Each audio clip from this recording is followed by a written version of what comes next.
Oh, Luigi. What a year it's been, am I right?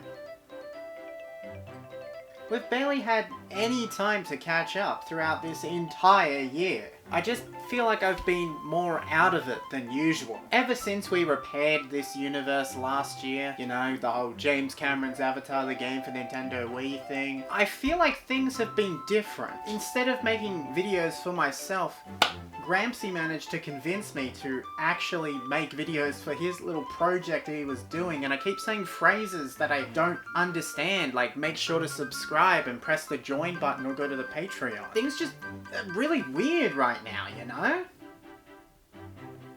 Well, at least I don't have some sort of game to play this year. The past 2 years playing Hell's Kitchen the game and James Cameron's Avatar the game for Nintendo Wii, I just don't want to do that anymore, you know? While playing them, some of the worst things that could have ever happened to me. All because I played those games. Why should I have to do that again? I just want to relax. No bomb guy, no orange line, yellow line stuff, nothing. I don't want any of that. Unless... No, I couldn't. I shouldn't. But they can't lead to anything bad, right?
I've spoken about James Cameron's Avatar the game before, specifically the DS version, and I listened to someone else talk about the Wii version. But ever since these 3 games randomly appeared on my shelf, probably due to that evil version of me, Charlie.exe or whatever the hell was going on, I've always been curious to see what the other versions are like. And trust me, there's quite a lot of versions of this game. And literally, there are different versions of the game. There's the Xbox 360, PC, and PS3 version of the game that are all in HD and are all one version of the game following one story. Then there's the Wii and PSP version, which is its own thing. And then after that, there's the DS version. But it doesn't stop there. There's also the Android version and the Java phone version. As I said, there's a lot of versions of this game, and I intend to play them all. Genuinely, I will play them all. Let's quickly recap everything that I talked about last time. Actually, I think I do need to play the Wii version at some point. I never legitimately played that version of the game. I only ever played the DS version. Anyway, on to the DS version. So,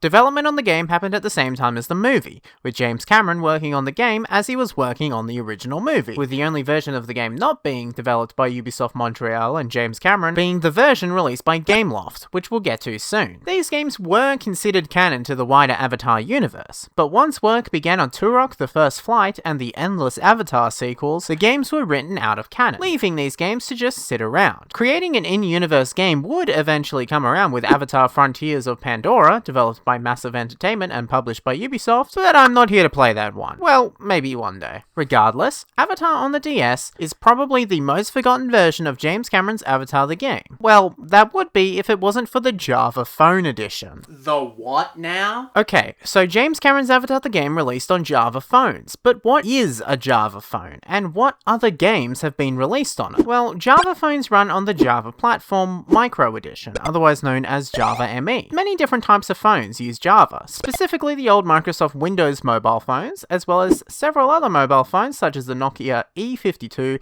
the Sony Ericsson W580. It was basically just another type of phone, like how there's Android phones and iPhones right now. And so many different games were being released for these Java phones. Even Sonic had quite a lot of games, with some completely missing, like Lost to Time. These games were Sonic Tennis, Sonic Golf, Sonic Fishing, Sonic Racing Kart, Sonic Advance, Sonic Jump, Sonic the Hedgehog 2 Crash Plus Dash, Sonic at the Olympic Games, Sonic and Sega All-Stars Racing, and even Sonic Unleashed. Some pretty big hitters. So it's safe to say that the Java phones were a pretty cool place for gaming. But how are these games actually on the Java phones? Like, were they any good? Well, not exactly. But because of the limitations of Java phones, it actually made for some pretty unique experiences. Let's take a look at some of those experiences. Let's begin with Sonic and Sega All-Stars Racing. I loved the Wii version when I was younger. And since then I've also played the PC version, the Xbox 360 version, I think I played a little bit of the DS version too with other people through Download Play, but I've never tried out the Java phone version. So let's see what it's like.